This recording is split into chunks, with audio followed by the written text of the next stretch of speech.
Coming up in this episode, NRL team's major sponsor accuses ref of cheating. Talk continues over NRL in Vegas. Rhinos pair heated after Salford game. And a positive update for Jacob Iosefa.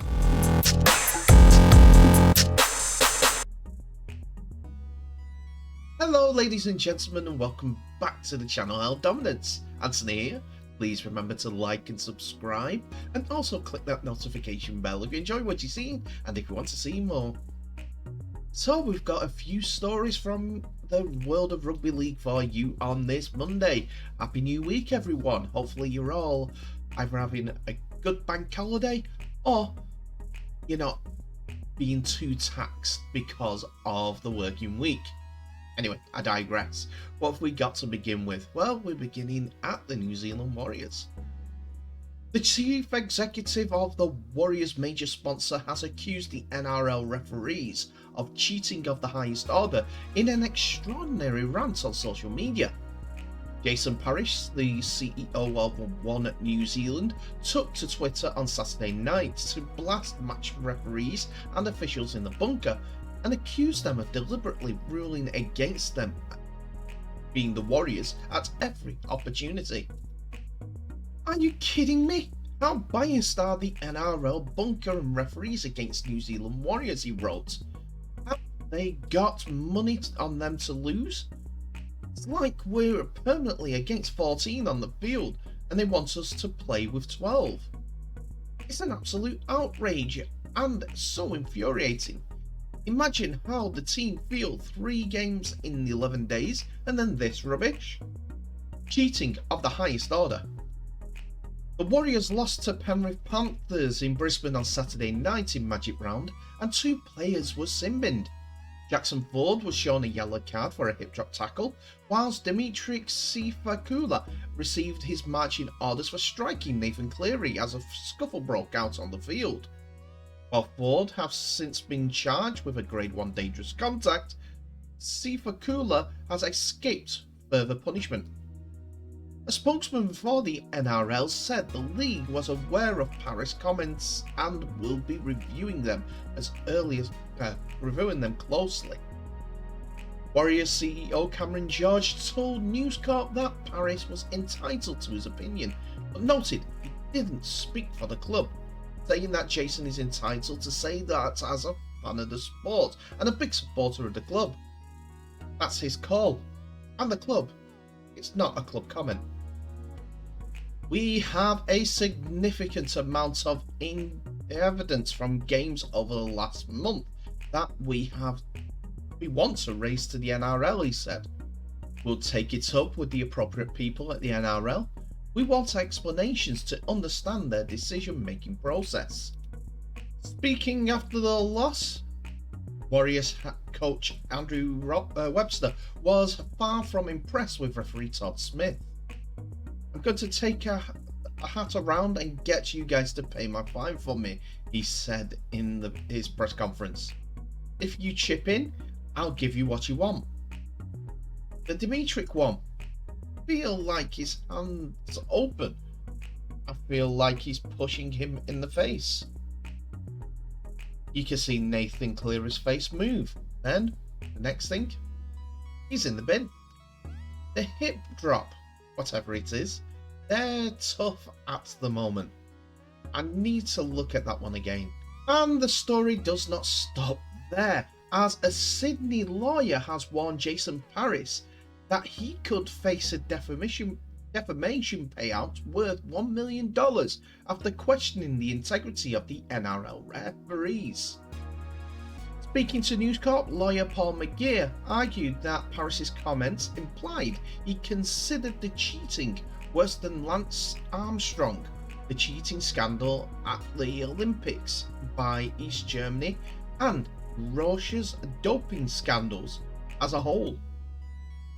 McGeer added Parrish's remarks appeared to be defamatory and could carry a hefty financial cost.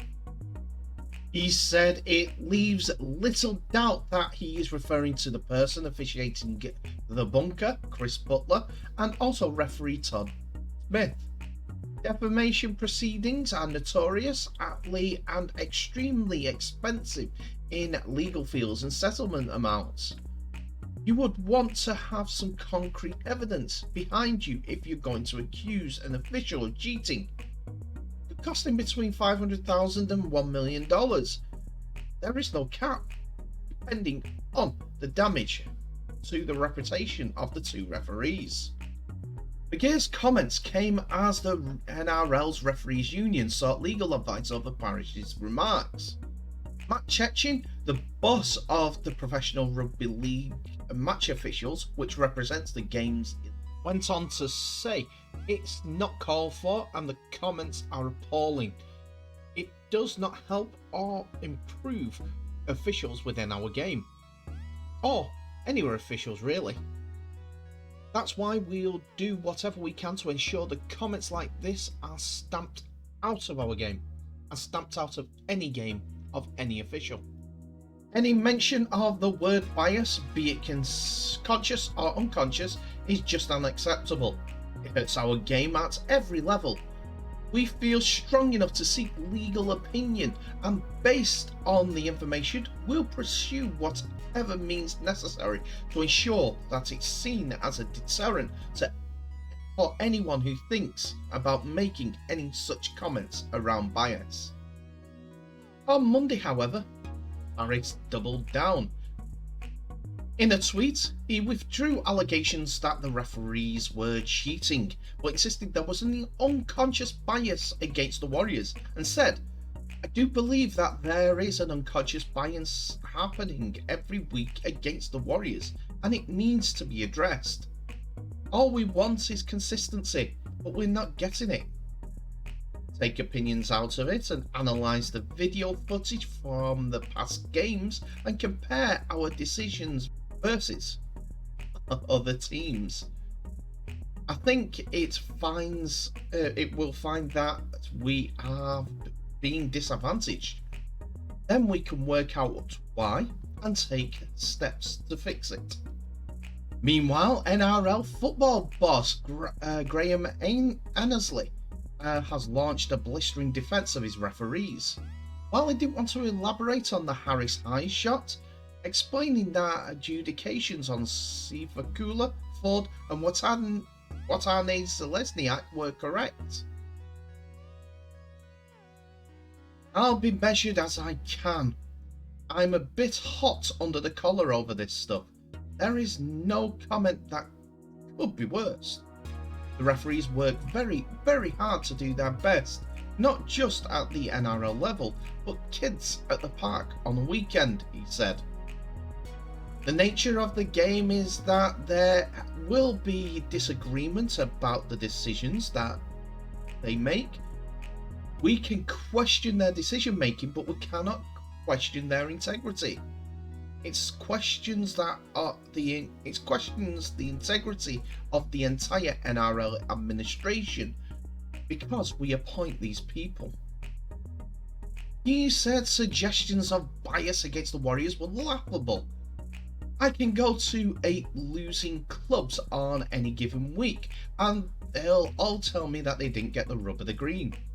It's not something that's peculiar to a team in New Zealand. That dream of having professional rugby league in America is back on the agenda, according to reports down under, for the last month or so. The NRL have long wanted to stage games in the United States for the first time as a way to grow the sport outside Australia, where it's already hugely popular, as we know. League bosses will travel to the United States in the next fortnight for planning, and News Corp Australian newspapers are the ones mentioning this, with broadcasters already approached about securing the rights for the ultimate sporting weekend. 4 yet to be determined clubs would head to Las Vegas for a week before the games to launch a marketing blitz, as the NRL tries to crack the lucrative US market. Promoters would also be approached about a boxing bout, possibly featuring an Australian, in the city on the same weekend. They are also hoped to get a UFC boss Dana White interested. The NRL had no immediate comments, but several clubs told the newspapers they were excited about the prospect. Manly Sea Eagles owner Scott Penn said, "That's awesome, absolutely brilliant. There's 350 million Americans who would love the gladiatorial nature of the NFL, who already loves the gladiatorial nature of the NFL. They'll love the NRL as well. It's going to be an entertainment showcase." Following on with this, Melbourne Storm chairman Matt Tripp said he was keen. "Provided everything lined up, of course we would be interested," he said. "The game should be a showcase on a big stage in America, and we would love to be a part of it." The Daily Telegraph has reported that the league is looking to kick off next season with a huge doubleheader in Sin City. Television reporter Paul Rothfield described the move as the biggest event in rugby league history. NRL boss Peter Vlandis and chief executive Andrew Abdo are reportedly flying to Las Vegas next month to plan the event. It would involve 4 players from 4 NRL teams heading internationally in an attempt to sell the sport to the American audience in a week leading up to the game. The reports say that the Storm, Rabbitohs and Seagulls are 3 of the clubs who have so far been identified as potentially being involved. Which is good considering that the Rabbitohs and Seagulls have also got Hollywood actors involved in them and have been touted to help out with the promotion of those games. Anyway, although there are multiple teams lining up for the opportunity, despite the taxing impact on the first game of the season due to travelling back and forth. Well, what about the venues in America? What has been considered? Well, the main stadium in the area is Allegiant Stadium, the home of the NFL side, the Las Vegas Raiders, and is targeted as a venue with the capacity being 65,000. The location was completed in 2020 and was the second most expensive stadium ever to be built at the time of its completion. It cost a mammoth $2 billion American dollars. There is also plenty of possibility of using the Sam Boyd Stadium, which has a capacity of 40,000, which has previously hosted the Rugby Sevens. It's a move seen as part of the NRL's increasing desire to expand the game overseas, with the United States market considered one of those that could be tapped into. In fact, the report says the NRL had planned to open the 2023 season with a game between South Sydney and Manly Seagulls in Los Angeles. However, those fans didn't come to fruition, obviously. They've also tried to make the jump to America back in 2019. Rabbitohs boss Blake Solly said this in August. "We had discussions a few years ago with the NRL about potential having a game to open the season in US. Didn't come off then, but we have always been interested in an opportunity to expand the game in the US, provided it was part of the long-term strategy from the NRL to continue playing in America. We also have links to America with owners Russell Crowe and Mike Cannon-Brooks, who had sporting interests as part owner of the NBA's Utah Jazz in the US. We've also played a game there against Leeds in Florida's Jacksonville. We've always been supporters of expanding the World Club Series, so anything to grow the profile of rugby league and the Rabbitohs will we are willing to entertain. There has been false starts before, so that is probably why the NRL are looking to get interest started, but they are wary of the pitfalls as their showcase game did not have the desired response in the past. A State of Origin fixture was played in Los Angeles back in 1987, but that ultimately proved to be unsuccessful at the time. Will it be a success this time around? Only time will tell. First of all, let's just get a game on to find out if it is viable. Then they have to think about the long-term legacy of the NRL. They don't want to just coming back for 2 games a year. If they had their own leagues over there, or supported a league that's already there, I wonder who that is, then there could be some long-term growth and aspirations to where America can get the sport too. Now, 2 of Leeds' young and top stars are to be separated following a heated bust-up in the aftermath of their side's defeat to Iosefa Red Devils.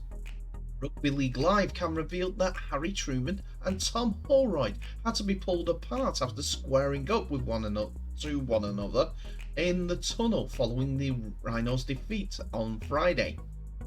The incident was seen by numerous witnesses as the teams left the field at Headingley, a game which saw Salford prevail 22 points to 12.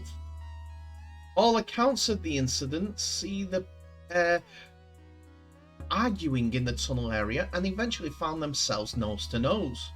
A member of the Leeds backroom staff eventually de-escalated the situation before the incident became physical. All witnesses of the event have told Rugby League Live that no punches were thrown, but that the incident was extremely hostile between the pair, and it was claimed the two did shove one another as the argument took place. It came just minutes after the Rhinos had lost in an error-strewn performance. The reverse was Leeds' 6th loss of the season and leaves them 8th on the Super League table. One eyewitness said it started on the pitch as they were giving it each other then. In the tunnel, they were face to face. There were no punches thrown, but they had been shoving one of each other down the corridor. And it became very heated conversation quickly. They had to be pulled apart in the end. The pair, who had both been part of Sean Wayne's England squad, were among Leeds' better performers on a frustrating night. Newman was the Rhinos' top meter maker after carrying 445 metres, while he produced 5 offloads. Meanwhile, Holroyd had made an impact after being introduced from the bench, with Leeds starting to gain the ascendancy after his arrival. He ended the game with 27 tackles, but both had made 1 error apiece. Rugby League Live was the one that brought us this information and had approached Leeds Rhinos for a comment Saturday afternoon by lunchtime, but they had yet to reach a response, well, get a response from the Rhinos. Tell you, that's the sort of fire that Rowan Smith will be looking for. 2 young guns going at it, trying to get the win. They'll hate losing, every single one of them. Temperatures may have boiled over, but it's a positive for Leeds. Let's see if they can use it to bounce back up the pitch and table.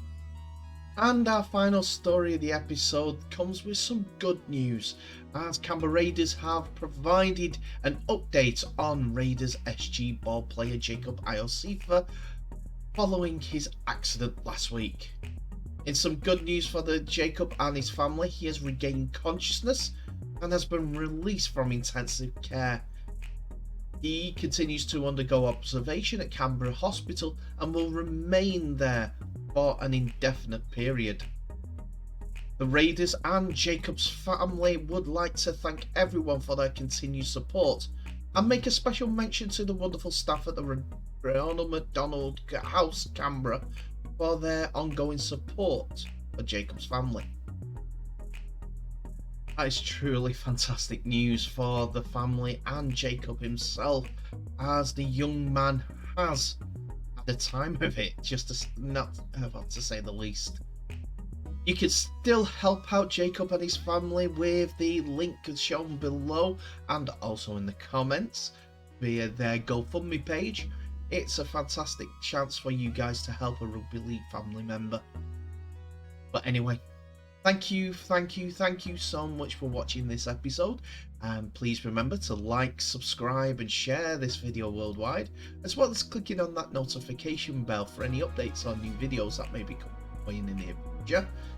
Tell me what your thoughts are on today's episode in the comment section below, as there's a lot to go through, and for you and me rugby league family, it's always a positive. Please remember to stay respectful in the comment section below, as you want to keep a discourse going. Anyway, I will end the episode as I always do by wishing you all the very best. So please share this video worldwide, and please stay safe, and I'll see you in the next episode.